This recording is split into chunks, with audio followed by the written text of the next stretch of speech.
to keep them from moving up in life. And so your downtime, I want you to really start to be cognizant of your downtime. Really be cognizant of it. When you leave this building, start looking at how you spend your downtime. Because if you don't properly manage your downtime, you'll limit your lifetime. How did I? Got from Atlanta, Georgia, moved to New York City without knowing the soul and entertainment industry, become a personal assistant to one of the biggest moguls in hip-hop history in under 2 years. And then how was I able to transform that opportunity? Brand myself to become one of the players in the industry. Well, again, it wasn't easy. Don't get it twisted. But of course, nothing worth having is easy. And understood, now they said that if you can make it in New York, you could make it anywhere. Now, this was my first time living outside of the South, and I had to figure out how to grow up fast and figure out how to maneuver even faster. And I can attribute a lot of the success to 3 factors that I gave. Manners, confidence, and style. I honestly believe we're living in the golden age of disrespect. Amen. A time when common courtesy, such as speaking to folks, smiling, saying please and thank you, are perceived as making men look soft and women look vulnerable. We rush past one another and think any sign of kindness will be misconstrued as weakness. Looking hard somehow is in, but that's not it. You see, manners were essential in my upbringing. I'm a Southerner. In my neck of the woods, you're trained to speak to everyone. I wouldn't dare walk past one of my neighbors or cut past someone without saying, excuse me. Now, doing these things was like breathing to me, so when I did move to New York City, I continued to be myself, use the manners that my parents and ancestors instilled in me.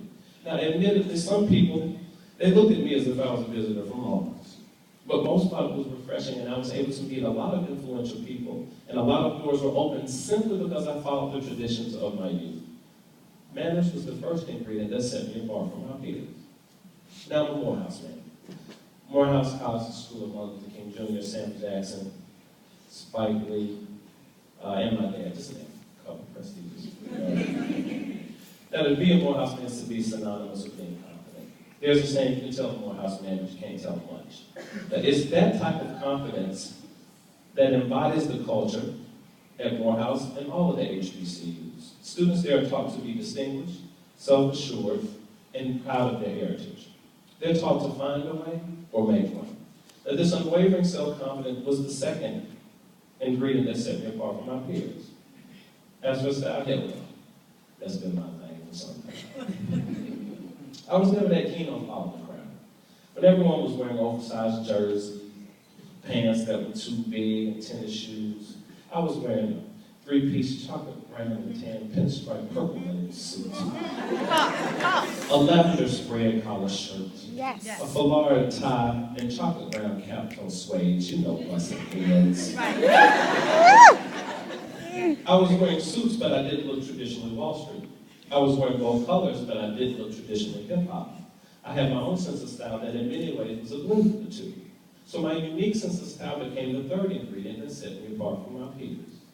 Manners, plus confidence, plus style equals swag.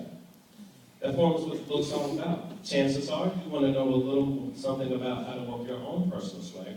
And I think everybody wants to know how to break into whatever business or profession you're striving for so that you too can live out your dreams. I get that. Understand that being successful is really more about the way you carry yourself, the respect you have for others, and ultimately the respect that you have for yourself. In other words, it's all those little lessons that your mother or grandmother tried to teach you when you were a child, as we say in the ATL. But if you didn't listen, or maybe you have forgotten, and just simply need a refresher.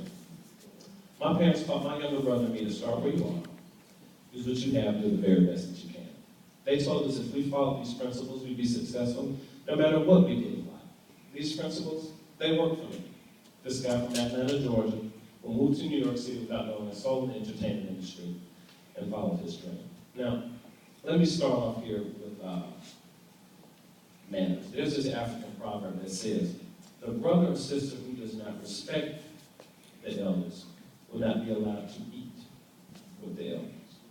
Now see, this is really significant because this particular tribe, if you didn't eat with the elders, you didn't eat. So you see, manners literally had a direct proportion to you surviving in this particular community. And see, it's very interesting because, I was not always this mannerable young man sitting in front today. No, quick story, you know, my mother used to sit on my left side of the table, my dad on the right. So, you know, growing up, I would always push my food on my fork. So my mom was like, you know, dear, if you keep pushing your food on your fork, we're sending you to etiquette school or something. I was like, well, there ain't nobody going to etiquette school. I'm about to be a lifeguard. I got to get this money. Well, sure enough, you know, it was a habit. And there I was that summer in etiquette